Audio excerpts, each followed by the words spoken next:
say your real football season bia the main thing the pundits, supporters, lovers of the game, any connoisseurs in Ibusa say football no there be a collective sport and 11 against 11, but at the end of the day you be season in no you say who was outstanding among the 11 players, and I say players teams near Samba no why nana ne modern more soropa individually. And so they just ended season 2024-2025 season here. Kumasi Santi Kotoko edge the Ghana FA Cup nisi ne so, and in the league of finishing 4th position or honum. And Kotoko team na ahead of the season. Talent na omonde ba. Squad na Kotoko di season. After say almost sacking a lot of the players, almost kwabonte koto players ni bibaya. Yeko season ni ase Kotoko quality no ebro the other teams ne so enti Kotoko kofa Guinean Kamara by as a goalkeeper. Obabeka Black Stars goalkeeper Frederick Asare ho. Omo defense omunya played Samba Ndongani Onel, Joseph Ablo nyina beka the defense of Kumasi Asante Kotoko. In the middle, almost 20 with Emmanuel entry from a Great Olympics. Now, Kotoko attack and also ahead of the season. Now we share the attack of season 23-24 now. I'm confirm Albert Amwa Agogo from Olympics at the nearby. And Obano now just the second round of the season. I know about the Olympics. The numbers now encouraging. And the Obano now Kotoko supporters in say this is a player of fit your club Kotoko. Okay. Now season number team no collectively finish 4th on the league table. 10th. Say has na finish 4th. Okay, yes, in terms of head to head. Yeah. Kotoko finish 3rd on the league table and has finish 4th. Good. A lot of the supporters no money happy because no money himself say Kotoko Ghana Premier League ni sine so because of the squad at their disposal and even January almost strengthen almost squad no with Minta, Kwame Opoku, Samson Nduku, Ajete Anan, se formu nyina be ka Kotoko team no one obi anim say dabi. This is a squad that was here DJ League. But I want to me and League, you know.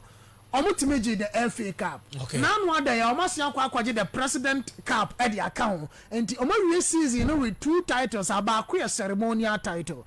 You season the obi ebusane say Kotoko team na da honom no. Player ben pa ne beka say oyi ne huye pa ebo ne homode edema Kotoko team no. And football is science, and science deals with data, fact and figures. And you be doing community na you so a you be Kotoko player at the end of the season. He was outstanding to the extent say Obrona na fafo ni na so Kotoko team no. Now there were 5 players. Man listing at the end of the season, in my own estimation, Kotoko team na me no, they were outstanding among Kotoko players. These were the 5 players among some were outstanding. I'm percent Andrews in team menu. Okay. A branch friend Albert Amwa Gugu. Kwame Opoku. Samba Ndongani Onel. And at the left back Patrick Esiedu. Okay. In team menu. Samba. Kwame Opoku, yes. Abetamwa, yes. And a Patrick Esiedu. 5 players I was short listening. Yes. Now where you back? Outstanding. Okay. It's always a football near data, and we deal with facts. Let's go to the factual and data aspect of the 5 players. All right. We shall send free in team menu. In team menu for Kumasi Asante Kotoko in the just ended season. About Ghana Premier League. Okay. In the Ghana Premier League, Andrews in team menu as the central campester, Otimibo as a central midfielder, Esansu Timibo as a deep lying playmaker in the defensive midfield role for Kotoko. Out of 34 matches, in team menu about 32 matches. And 32 matches now in team menu boy or starting all of the 32 matches. Game back in team free chain and a buyer, he was an integral and a mainstay. W coach bia. I am on starting 11 from Dr. Prosper Nateogum to Abdul Karim Zito no. I dare say in Team Manu Dino and you are born in the midfield and son of Mama Kenina etimiaba. 32 matches or boy or started 32 nina. The minutes no Okaboma 2,841 minutes and our branch friend Andrews in Team Manu to me boy at the Kotoko. Or average 89 minutes per game. And only minute per game in Team Manu to me average 89 minutes. And so say me rule now obono. Pressure bet team no so on na was waje na only pressure no every free team no so ntino. I dey say onya 7 yellow cards. Okay. Because obe go for tackles I would teach na obe team say dem Team Manu call for tackle. We na say also block the channel of distribution for the opposing teams. Okay. And Team Manu statistics no say that at the end of the season. They say when you're ACL, Kotoko fu so mu charge ajo pe obi obe replace no. And Hillary adabu mu nyina nemu. Now the second player statistically Patrick Asiedu. Asiedu enso free brekum Chelsea buy no. Kotoko left back on no about 32 matches out of 34 and to see 2 matches just like Nimia in Team Manu. 32 matches no. There's a Patrick started 30. And about 2,694 minutes. Okay. And I see a do so average per minute, 84 minutes per game. Okay. And I see a do last season, Timinya Edema Kotoko. On 2 goals, on an average 0.06 goal per game. Okay. And a Patrick I see a do Timinya, the scoring frequency, 1,347 minutes per goal. Okay. And Patrick Asiedu also as a defender, a left back, and 5 yellow cards. It was also in the disciplinary records, no. Now I dare say casting would dear because baby original. I dare say every baby you take the risk. Now I call for tackles be a referee. I'm a yellow card. Albert Amwa. Albert Echo Prayer, Wabra season, now we're gaining the momentum. I found a former, not all fire from all cylinders. Albert at the end of the season, injury nearby any channel, about 24 games out of a possible 34. Into a say 10. Most of them as a result of injuries. Okay. Patrick 24 games now, but and I say Albert 24 games, or started 21. The Mummy and Sapen will free bench. Okay. About 1,849 minutes. And at the Kotoko in the 24 games or boy, 77 minutes per game. Per goal. Per game. Okay, per game. 77 minutes per game. Just a match be yes, 1 hour 77 minutes there. Albert Timimbo. Onya 11 goals in the Ghana Premier League. On an average, compared to the matches now, 0.5 goal per game. And Albert Etimidema Kumasi Asante Koroko Timono. Okay. The scoring frequency, Albert about 1,608 minutes via, and I said 168 minutes via Oshego. Albert bought 168 minutes via for Kotoko last season. Oshego. Only 2 yellow cards. Okay. Kwame Opoku. Kwame Opoku by second round of the season, January transfer no, and a Kotoko for Kwame Opoku be fee or more upfront and up. And Poku so about 17 games. Second round wa Messi game bia. Okay. About 17 matches in England. Emu 15 was started. Emu 2 of free bench and a buy. Poku bought 1,401 minutes. 82 minutes per game. And a Kwame Timinya onya 9 goals on an average 0.5 per goal. And a Kwame Timinya, Kwame bought 156 minutes bia. No go at the Kotoko in the Ghana Premier League. Okay. And to join you on Fox FM on Facebook, combined Kotoko attackers Albert Amu and Kwame Opoku. 50 games, 28 goals, 3 assists between the 2 attackers for Kumasi Asante. Right. Now Yanko Samba. Samba, a player Kotoko for a free Rahimo from Burkina Faso. He was one player, Debiana Dr. Netogmo Kasa, was who did for over 2 seasons. Sir, Samba joining Kotoko from the first game at Democracy Cup to say you could be Takwa na Abuaso Stadium, our Takwa Mukobo Mediama. Could clearly see say Ampa Kotoko Dino Mudi player Renachi and a fan of Mukofa and a Bayano, not a deal so Mukofa. All right. Samba out of 34 matches, about 30 matches. 30 matches now, boy, and 13 in I'm say 4 matches. Mienu injury. Mienu disciplinary records. Okay. Now, Samba now minutes 2,668 minutes. About 89 minutes per game. Samba game be just 1 minute per game and one say. Samba enya 3 yellow cards season when you go bia. Okay. But Samba now making sure say in the 34 matches Kotoko boy obo 30 no. Kotoko conceded 27 goals in those matches Samba out of 30 matches now boy onya 17 clean sheets and the man commercial Santi Kotoko in the Ghana Premier League. Now so minute now players now boy player or ball more minutes is Andrews in team man 2,841. Patrick Kasiedu Tosumianu 2,694 minutes. Samba Tosumiansa with 2,668 minutes. And Albert Amwa Tosuna with 1,849 minutes. Kwame Opoku enya 1,401 minutes for Kotoko in 17 matches our boy. Now triple. Yeah, the statistical aspect of players in area no. The rules and say dear pa near partner of it dear kind na. Triple no kwe wa 7 mu nyina say.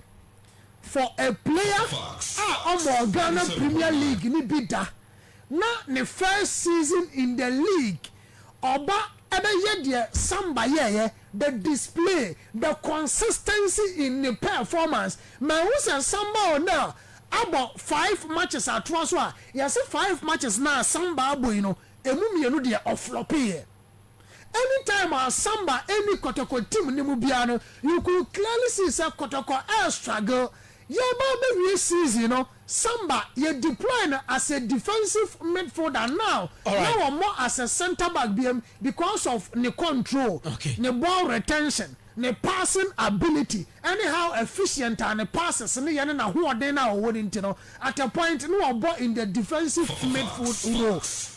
All these players are listed had a very fine and fantastic seasons because Patrick first season with Kotoko Kwame Opoku and Wasiaba Albert so first season with Kotoko. Most of these players first season with Kotoko with the exception of Andrews in team Manuel he was super in the middle for Kotoko but of all these 5 players in terms of consistency player beside in terms of player proving o kire obi say Kotoko fa na o fa ande ne buy no ma anya mistake so o call Burkina ekofa ande ne buy no is a branch from the Samba Ndongani Onel this season I am a player of the season and to me he is not just my player of the season he is the best center back in the just ended season and both players miensa o Ghana Premier League season as the best overall untimi mo nyi Samba Ndongani Onel but say Andy Carroll and Watson and Kano amount in the short list running it down to Samba Onel as the player of the season. ABC anyway aba na Abraham Anentwaswa because Senate didn't the so answer about Baba Rashid so ABC the godfather of the show special good evening to you and the entire family. Ordinary Diabal say please good evening the award winner the super fantastic triple TK. A special good evening to you and the entire crew. I asked the same question last week. In my opinion, the season started with Albert Amwa as our best player among others. Unfortunately, injuries did not allow him to carry on. Team Man also impressed with his performance after being criticized by almost everybody in the previous season. At a point, Patrick Kasiedu exhibited class and quality. Kwame Opoku in a short period proved his class to be deservingly our player of the season. Notwithstanding the Congo soldier, Samba proved to be a player of class and quality right from his first game in the DC Cup against Accra Folk. He was consistently outstanding. My take is the Congo soldier Samba Onel. Greetings to Baba Rashid in a presidential cup way. Good evening to your cherished viewers and listeners. ABC and Eduwe Abba. Thank you very much, Godfather of the show. Also, Kwadiama Samba O'Neal. Okay. All right. Senat Fabisoso. Any player of the season. Menso ma shortlisted 5 players. Na Andy players no do mutu no. As if say as you nyina adwene ho, but you know one interesting thing. Yeah, compare notes just say yeah ni hu nkomo kra. But the 5 players no, me 4 ewo me medie. Okay. Na what the obia profile atutuga nti no me say madaje enko bebre. Na me pese me hwe qualities a say obi a player of the season a say o exhibit. Ti me say qualities no malistic akra wa ha. Nti me bo so wi a na afei me diri say players numa me diri say omo fit that qualities me do ma to wi na afei eventually no me yi ba ko.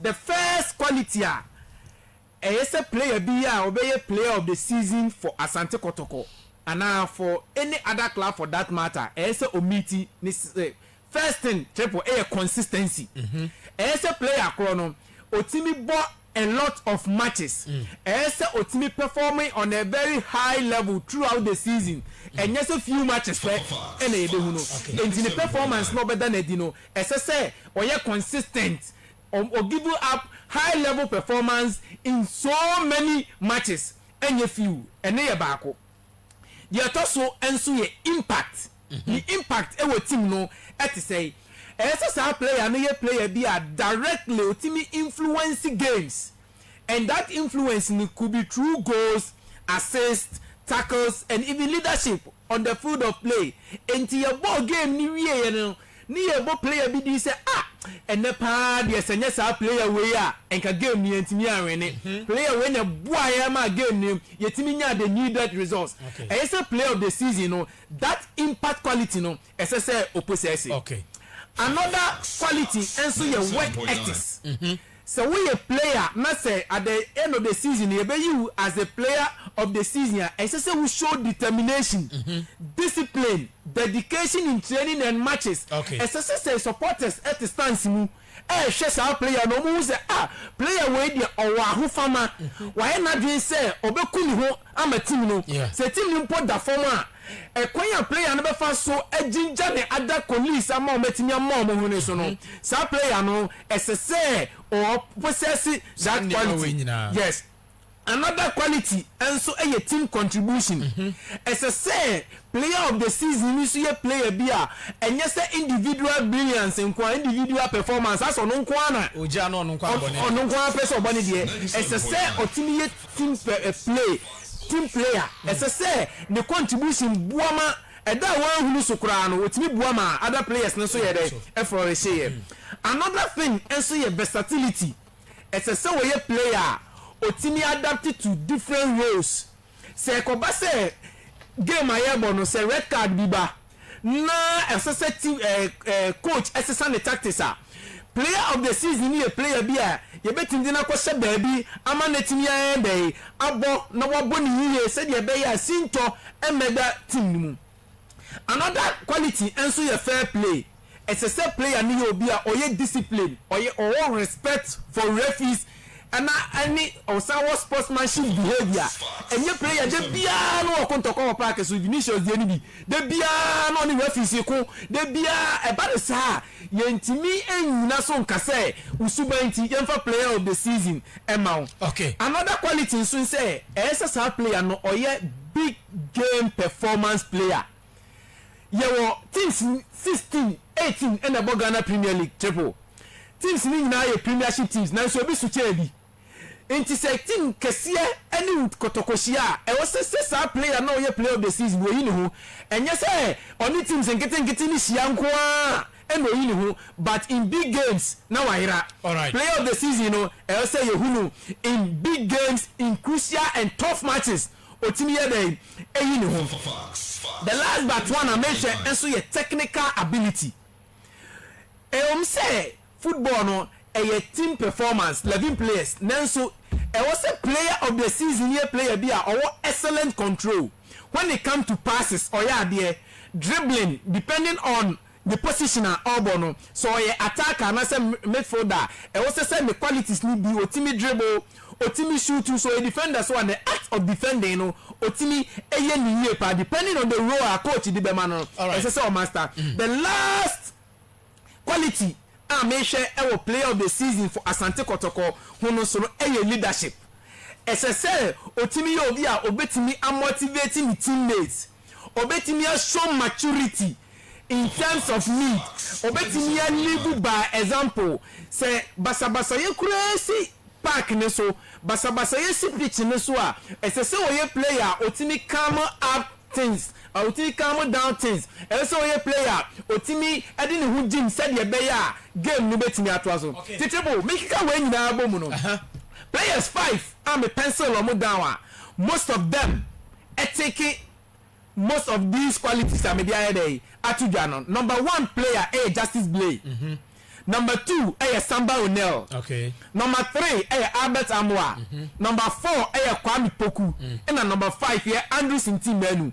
it was many and the ba ko pe na ye day e free mu na me cancellation wa ha about Justice Blay or taking most of the qualities now me do Ghana in terms of consistency in terms of adaptation to other roles near there then so fair play hono and I'm a no okay they see when so atre no he was a player no he instrumental in the chaos na here a course no into hono say me training dia here every hono all right me ba Samba Onel or one of the players make I say this season we born who modi pa as a Kotoko for name as the player of the season enka ese efatana ameni omoso be ya adwene but the influences onya ni games ni so no eho na make in my books maybe he na film probably because of the defense now obon the role now obon no said the onya influence otimi changing games no as a player of the season you say otimi changing games no all right and Andrews in team menu so there the number on the consistent also taking most of the qualities but a honu solo amanfo twa no yes and the impact of the influencing games because Mijiri say player the case on a player of the season number 1 thing is ultimate influencing games all right and I am torn between Albert Amwa and Kwame Opoku but I think say Albert Amwa yade ye pa but ni injury na head e buy no and also Emma oko form kakra okay and media Mijiri say just end the season ya etwa mu no in my books Abrantia friend Kwame Opoku be deserves to be the player of the season although of half season but yenya examples are this Togolese Ameture ever ball just a half season Emma Kotoko enya player of even the season for Ghana and see with all this Amakan Bijiri say influencing games we any ma branch me ayen Kotoko na tin say Kwame Opoku and because of the position in so ahead obon all the major leagues in Europe most of the players omoji player of the season no do na no me forwards and I say attacking it's Kwame Opoku be here in my boost is Asante Kotoko player of the season me da say any senat so there also there ne say me bia homa na tuma nchakra na o de wa dwenchira there but say Triple who is a central campus star is